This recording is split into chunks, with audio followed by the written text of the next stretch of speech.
Naka-video na yan. Magpapalit po tayo ng timing belt dahil nasira po yung timing. Ito na po yung request niyo, magpapalit tayo ng timing belt sa automatic. Yan. Wala na po siyang wala nang pabalik-balik ba yung timing niya? Pabalik-balik ang sira yun. Pabalik-balik na kailang mekaniko na. Ang problema po ito timing belt.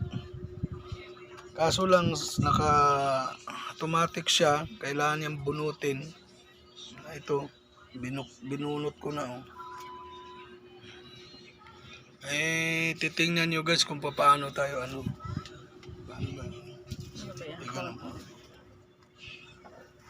Dapat paano dito mo lang sa gawa. Paano natin tayo palitan ng timing belt? Kasi mahirap talaga to.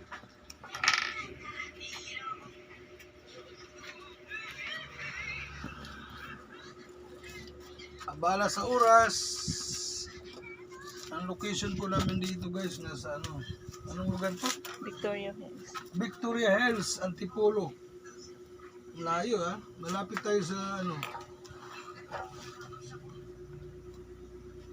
Victoria Hills. Kailangan dandahan ang tira dito kasi automatic po kasi to. Kamali lang tayo ng konti, wala na. Sisira na yung niya, yung automatic.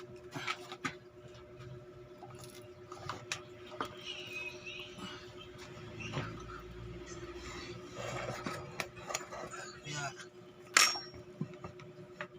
May tumulo pang langis. Bale. Sana yung aking pambukas. Ito.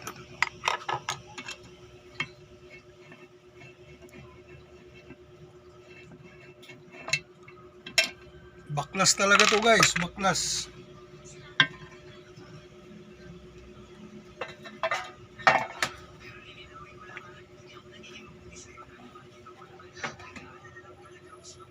Ganun mo lang para.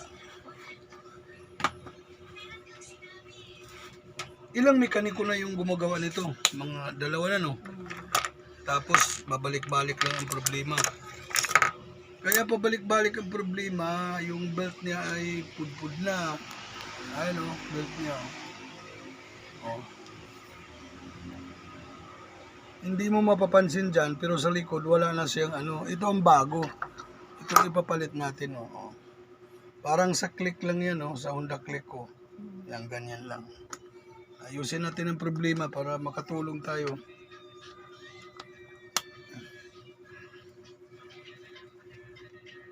Yan. Bubuksan niyo yun dyan. Dapat hindi kayo maligaw sa mga tornilyo.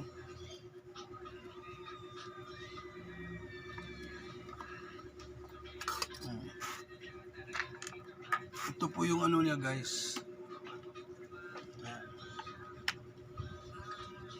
Yun po yung timing belt niya. Dito po nakalagay yan Kaso lang marami pa pong bubuksan. Pati yung isa bubuksan pa rin. Ito. Yung maliit na belt na yan. Oo, tatanggalin pa rin natin yan. Ito. Buti hindi pa nadama ito. Ang hawak naman ito, doon yan sa cam mo. Kaya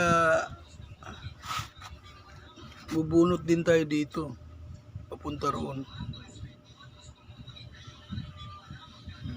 Dito natin bubuksan. Tapos ito bubunutin din natin yan, tatanggalin din natin yan. Sige guys, mamaya ipakita ko sa inyo kung mabuo na kasi medyo maabala tayo. Mamaya pag manahe guys, papakita ko sa inyo at kung paano i-timing ang timing belt.